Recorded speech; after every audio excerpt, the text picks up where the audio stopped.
ರೀಸೆಂಟಾಗಿ US government Google ಮೇಲೆ ಒಂದು ಕೇಸ್ ಹಾಕಿದೆ. ಈ ಕೇಸ್ ಏನಾದರೂ ಗೆದ್ರೆ ಗೂಗಲ್ ಫೈನ್ ಆಗಿ $1 ಬಿಲಿಯನ್ ಕಟ್ಟಬೇಕು ಮತ್ತು ಗೂಗಲ್ನ ಸಂಸ್ಥೆಗಳಾದ ಯೂಟ್ಯೂಬ್, ಆಂಡ್ರಾಯ್ಡ್ ಮತ್ತು ಗೂಗಲ್ ಆಡ್ಸ್ ಎಲ್ಲವೂ ಒಡೆದು ಹೋಗಿ ಬೇರೆ ಬೇರೆ ಕಂಪನಿಗಳು ಆಗಬೇಕು. ಯಾಕೆ US ಗೌರ್ಮೆಂಟ್ ಗೂಗಲ್ ಮೇಲೆ ಕೇಸ್ ಹಾಕಿದೆ ಅಂದರೆ ಗೂಗಲ್ ಇಲ್ಲಿಗಲ್ ಮೊನೋಪೊಲಿ ಮಾಡ್ತಾ ಇದೆ ಅಂತೆ. ಮೊನೋಪೊಲಿ ಅಂದರೆ ಒಂದು ರಂಗದಲ್ಲಿ ಕೇವಲ ಒಂದೇ ಕಂಪನಿ 90% ಅಥವಾ 100% ಬಿಸ್ನೆಸ್ ಮಾಡೋದು. ಎಕ್ಸಾಂಪಲ್ಗೆ ಜಿಯೋ ಬಂದು ಏರ್ಟೆಲ್, ಟಾಟಾ ಡೊಕೊಮೊ, ಏರ್ಸೆಲ್, ಐಡಿಯಾದಂತಹ ಸಿಮ್ಗಳಿಗೆ ಮಾರ್ಕೆಟ್ ಇಲ್ಲದಂತೆ ಮಾಡಿ ಆ ರಂಗದಲ್ಲಿ ಜಿಯೋ ಒಂದೇ ಬಿಸ್ನೆಸ್ ಮಾಡ್ತಾ ಇತ್ತು. ನಂತರ ಏರ್ಟೆಲ್, ಐಡಿಯಾ ಮತ್ತು ವೊಡಾಫೋನ್ ಒಂದಾಗಿ ಜಿಯೋಗೆ ಮತ್ತೆ ಕಾಂಪಿಟೇಷನ್ ಆಗಿ ಬಂದವು. ಒಂದು ವೇಳೆ ಇವು ಕೂಡ ನಿಲ್ಲೋಕೆ ಆಗದೆ ಇದ್ದಿದ್ರೆ ಜಿಯೋ ಒಂದೇ ಮಾರ್ಕೆಟ್ನಲ್ಲಿ ಬಿಸ್ನೆಸ್ ಮಾಡ್ತಾ ಇತ್ತು. ಈ ರೀತಿ ಮಾಡೋದನ್ನೇ ಮೊನೋಪೊಲಿ ಅಂತ ಕರೀತಾರೆ. ಇದೇ ಥರ ಇಂಟರ್ನೆಟ್ ಮಾರ್ಕೆಟ್ನಲ್ಲಿ ಗೂಗಲ್ ಎಲ್ಲ ಕಂಪನಿಗಳನ್ನು ತುಳಿದು ಒಂದೇ ರಾಜ್ಯವಾಳ್ತಾ ಇದೆ ಅಂತ US ಗೌರ್ಮೆಂಟ್ ಫೀಲ್ ಆಗ್ತಾ ಇದೆ. ಇದಷ್ಟೇ ಅಲ್ಲ, ತುಂಬ ಕಂಪನಿಗಳು ಕೂಡ ಇದೇ ಥರ ಅಂದ್ಕೊಳ್ತಾ ಇವೆ. ಇಂಟರ್ನೆಟ್ನಲ್ಲಿ ಗೂಗಲ್ ಮೊನೋಪೊಲಿ ಎಷ್ಟಿದೆ ಅಂದರೆ ತುಂಬ ಜನರಿಗೆ ಇಂಟರ್ನೆಟ್ ಅಂದ್ರೇ ಗೂಗಲ್ ಅಂದರೆ ಇಂಟರ್ನೆಟ್. ಏನನ್ನಾದರೂ ಸರ್ಚ್ ಮಾಡಿ ಅಂತ ಹೇಳೋಕೆ ನಾವು ಇಂಟರ್ನೆಟ್ನಲ್ಲಿ ಹುಡುಕಿ ಅಂತ ಹೇಳೋದಿಲ್ಲ, ಗೂಗಲ್ನಲ್ಲಿ ಹುಡುಕಿ ಅಂತ ಹೇಳ್ತೀವಿ. ಆ ಮಟ್ಟಕ್ಕೆ ಗೂಗಲ್ ಬೆಳೆದು ಬಿಟ್ಟಿದೆ. ತುಂಬ ಜನರಿಗೆ ಸರ್ಚ್ ಇಂಜನ್ ಅಂತ ಅಂದರೆ ಏನು ಅಂತಲೇ ಗೊತ್ತಿಲ್ಲ. ಗೂಗಲ್ ಅನ್ನೋದು ಒಂದು ಸರ್ಚ್ ಇಂಜನ್, ಅದೇ ಇಂಟರ್ನೆಟ್ ಅಲ್ಲ. ಇದೇ ಥರ ತುಂಬ ಸರ್ಚ್ ಇಂಜನ್ಗಳಿವೆ. ಬಿಂಗ್ ಅಂತ, ಯಾಹೂ ಅಂತ, ಡಕ್ ಗೋ ಅಂತ ತುಂಬಾ ಇವೆ. ಆದರೆ ನಾವ್ಯಾರೂ ಇವುಗಳಲ್ಲಿ ಸರ್ಚ್ ಮಾಡೋದಿಲ್ಲ, ಕೇವಲ ಗೂಗಲ್ ಒಂದನ್ನೇ ಬಳಸ್ತೀವಿ. ನಾವು ಬಳಸ್ತಾ ಇಲ್ಲ, ನಾವು ಗೂಗಲ್ನ ಬಳಸೋ ಥರ ಮಾಡ್ತಾ ಇದೆ. ಮಾರ್ಕೆಟ್ನಲ್ಲಿ 60-70% ಆಂಡ್ರಾಯ್ಡ್ ಫೋನ್ಸೇ ಇರುತ್ತೆ. ಆಂಡ್ರಾಯ್ಡ್ ಗೂಗಲ್ನವ್ರದ್ದೇ. ಅದರಲ್ಲಿ ಗೂಗಲ್ ಆ್ಯಪ್ಸ್ನ ಪ್ರೀ ಬಿಲ್ಟ್ ಮಾಡಿರ್ತಾರೆ. ಅದರಲ್ಲಿ ಕ್ರೋಮ್ ಇರುತ್ತೆ. ಆ ಕ್ರೋಮ್ನಲ್ಲಿ ಸರ್ಚ್ ಇಂಜನ್ ಗೂಗಲ್ನೇ ಇರುತ್ತೆ. ಯಾರಿಗೂ ಸರ್ಚ್ ಇಂಜನ್ನ ಬದಲಾಯಿಸೋ ಪೇಷನ್ಸ್ ಇರೋದಿಲ್ಲ. ಕೆಲವರಿಗೆ ಅದನ್ನು ಹೇಗೆ ಬದಲಿಸೋದು ಅಂತಲೂ ಗೊತ್ತಿರೋದಿಲ್ಲ. ಬಂದಿದ್ದರಲ್ಲೇ ಸರ್ಚ್ ಮಾಡಿಬಿಡ್ತಾರೆ.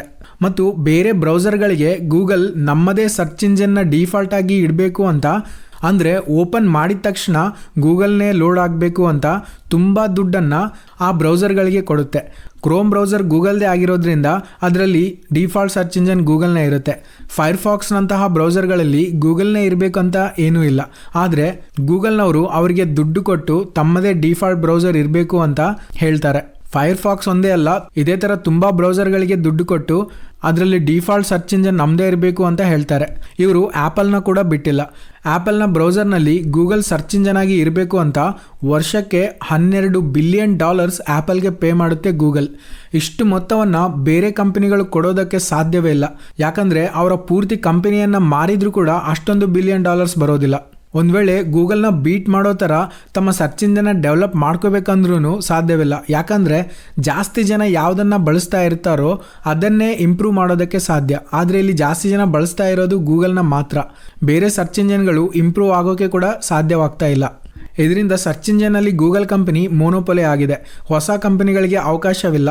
ಹೊಸ ಕಂಪನಿಗಳಿಗೆ ಅವಕಾಶವಿಲ್ಲದಿದ್ದರೆ ಹೊಸ ಇನ್ವೆನ್ಷನ್ಗಳು ಕೂಡ ಇರೋದಿಲ್ಲ. ಈ ಕಾರಣಕ್ಕೆ US ಗೌರ್ಮೆಂಟ್ ಗೂಗಲ್ ಮೇಲೆ ಕೇಸ್ ಹಾಕಿದೆ. ಇದೊಂದೇ ವಿಷಯಕ್ಕೆ ಅಲ್ಲ, ಗೂಗಲ್ ಆಡ್ಸ್ ಕೂಡ ಮೊನೋಪೊಲಿ ಆಗ್ತಾ ಇದೆ. ಯೂಟ್ಯೂಬ್ನಲ್ಲಿ ನೀವು ನೋಡೋ ಆಡ್ಸ್ ಎಲ್ಲ ಗೂಗಲ್ ಆಡ್ಸ್ ಮುಖಾಂತರನೇ ಬರಬೇಕು. ಬೇರೆ ಆ್ಯಡ್ ಕಂಪನಿಗಳು ಯೂಟ್ಯೂಬ್ನಲ್ಲಿ ಆ್ಯಡ್ ಹಾಕೋ ಹಾಗಿಲ್ಲ. ಅದೇ ಥರ ಗೂಗಲ್ ಸರ್ಚ್ ರಿಸಲ್ಟ್ಸ್ನಲ್ಲಿ ಕೂಡ ಆಡ್ಸ್ ಕೊಡೋದು ಗೂಗಲ್ ಆಡ್ಸ್ನಲ್ಲೇ. ಯಾವುದಾದ್ರೂ ಬಿಸ್ಕೆಟ್ ಕಂಪನಿ ತಮ್ಮ ಬಿಸ್ಕೆಟ್ನ ಇಂಟರ್ನೆಟ್ನಲ್ಲಿ ಮಾರ್ಕೆಟಿಂಗ್ ಮಾಡಬೇಕು ಅಂದರೆ ಯೂಟ್ಯೂಬ್ನ ಚೂಸ್ ಮಾಡುತ್ತೆ, ಇಲ್ಲ ಗೂಗಲ್ ಸರ್ಚ್ ರಿಸಲ್ಟ್ಸ್ನ ಚೂಸ್ ಮಾಡುತ್ತೆ. ಯಾಕಂದರೆ ತುಂಬ ಜನ ಬಳಸ್ತಾ ಇರೋದು ಗೂಗಲ್ ಸರ್ಚ್ ಇಂಜನ್ನೇ, ತುಂಬ ಜನ ನೋಡೋದು ಯೂಟ್ಯೂಬ್ನೇ. ಮತ್ತು ಆ ಯೂಟ್ಯೂಬ್ನಲ್ಲಿ ಆ್ಯಡ್ಸ್ ಹಾಕೋಕ್ಕೂ ಕೂಡ ಯೂಟ್ಯೂಬ್ ಆ್ಯಡ್ಸ್ ಮುಖಾಂತರನೇ ಹಾಕಬೇಕು. ಬೇರೆ ಆ್ಯಡ್ ಕಂಪನಿಗಳಿಗೆ ಇಲ್ಲಿ ಅವಕಾಶ ಸಿಗ್ತಾ ಇಲ್ಲ. ಸೊ ಆ್ಯಡ್ ಕಂಪನಿನಲ್ಲೂ ಕೂಡ ಗೂಗಲ್ ಮೊನೋಪೊಲಿ ಮಾಡ್ತಾ ಇದೆ. ಇದರಿಂದ ಗೂಗಲ್ನ ಎಲ್ಲ ಸಂಸ್ಥೆಗಳು ಸಪ್ರೇಟ್ ಆಗಿ ಬೇರೆ ಬೇರೆ ಕಂಪನಿಗಳ ಥರ ಕೆಲಸ ಮಾಡಬೇಕು ಅಂತ ಕೋರ್ಟ್ ತೀರ್ಪು ನೀಡಲಿದೆ.